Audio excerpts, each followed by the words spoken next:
Hello, welcome back. So this time I'm doing a problem from section 3.6 in the book, problem number 40. And this problem is pretty cool because it's going to involve the use of quite a few of our rules. I can see that I have the natural log, so I know I'll be using the natural log rule.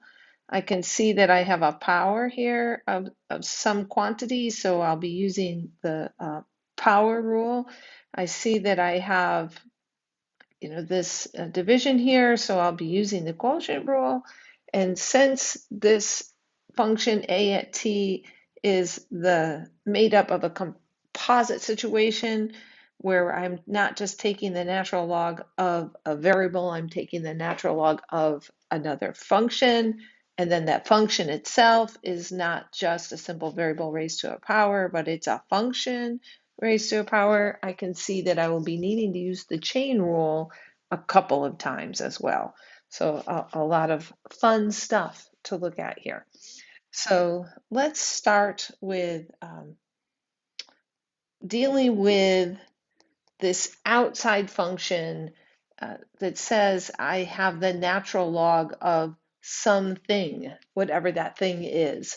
And I know when I have the natural log of something, the derivative of that something would be, or the derivative of the natural log of that variable is actually 1 over that variable. So it's a nice, simple little derivative there. And so we'll start with that fact and we'll come over here and we'll say, all right, so I have the natural log of something. So I know that the derivative of that would be 1 over that something. So 1 minus cosine t over 1 plus cosine t, all raised to the 4th power. But then I know that I have to also take the derivative of that function. And so I know that I'll be taking the derivative of 1 minus cosine t or 1 plus cosine t to the 4th power. I know that I'll be taking the derivative of all of that. Okay, so this problem takes a lot of space. So what I'll be doing now is I'll say, okay, a prime at t is equal to 1 over quantity 1 minus cosine t over 1 plus cosine t raised to the 4th power. And now I'm going to deal with this derivative here. And I see that I'm taking the derivative of essentially a power function, so I can use my power rule here. So I say that I have, let me just put this little bracket here. So I'll have 4 times 1 minus cosine t all over 1 plus cosine t raised to the 3rd power. All right, because that's what my power rule says to do, subtract 1 from the exponent there. But then again, I see that I need to deal with now the derivative of this. I need to include that in there. So I will multiply all of that by 1 minus cosine t all over 1 plus cosine t, the derivative of that. Okay, now there's so much going on here. I would like to clean it up just a little bit, even before I take this last derivative here, because all these terms are being multiplied together. I have this multiplied by this, multiplied by this, and then finally I'll multiply it by the derivative of that when I take that derivative. But I'm going to actually do this multiplication step now. So I'm going to say, okay, a prime at t is equal to, so here I have this term raised to the 4th power multiplied by that term raised to the 3rd power. So this is in my numerator, this term's in my denominator. So essentially you can see, since I have, let me come over here to the side. If I had like x cubed over x to the fourth, we know that that's really just equal to 1 over x. So I'm going to use that rule here. And when I combine this with this, I will get 1 over 1 minus cosine t over 1 plus cosine t. And then I'm going to multiply all of that. I still have my 4 there.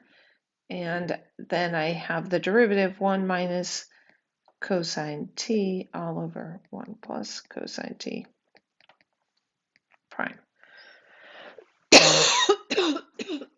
Excuse me.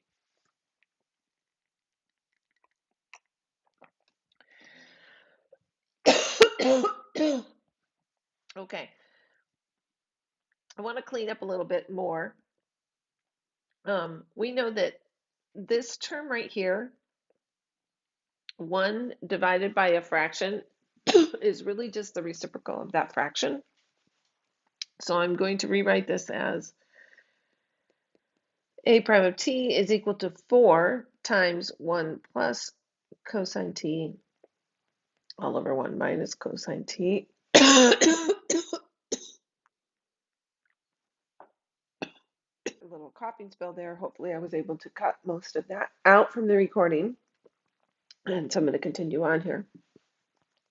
So I have that multiplied by the derivative 1 minus cosine t of 1 plus 1 over 1 plus cosine t. So now I am actually able to, or I'm ready to take that derivative.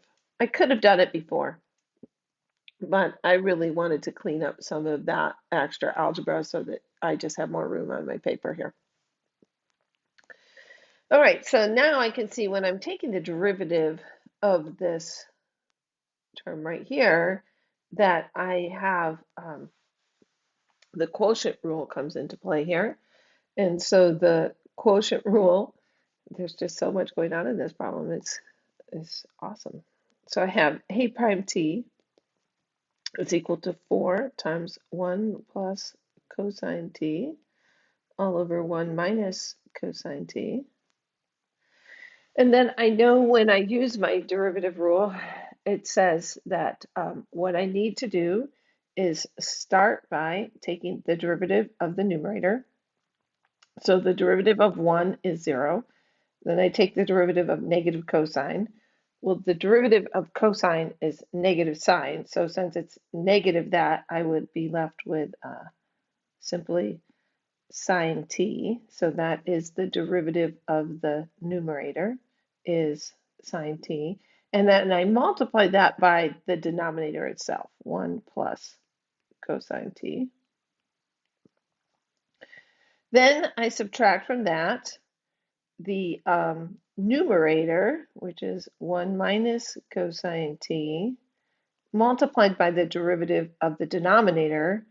And the derivative of 1 is 0. The derivative of the cosine is negative sine of t. Okay. And then I divide all of that by 1 plus cosine t squared. So by the denominator squared. All right, so let's go through and see what I can clean up here. So I see that I have 1 plus cosine t in my numerator and 1 plus cosine t squared in my denominator. So I could simplify that right now by saying that I have 4 times 1 over 1 minus cosine t.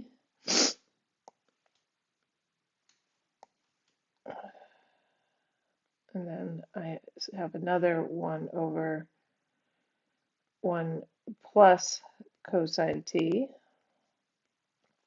So that's what I did. I pulled this denominator out into its own fraction out here to the front and combined it with this to get 1 over cosine t, because remember, I'm just multiplying all these terms together. So my numerator has 1 plus cosine t, my denominator has 1 plus cosine t squared, so that leaves me with a 1 plus cosine t in my denominator.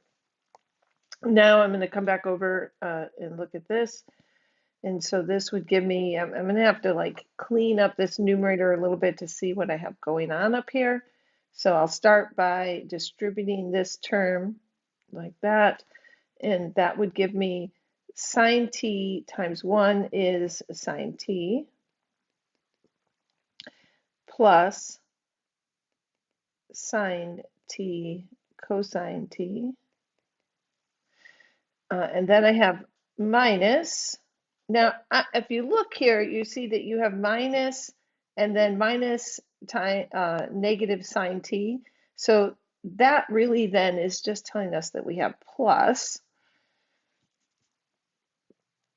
if I rewrite it, plus sine t times 1 minus cosine t. Okay, so let me go through and finish cleaning that up down here. So I'm going to stick the 4 up in my numerator just to give me a little bit more space. 1 minus cosine t times 1 plus cosine t.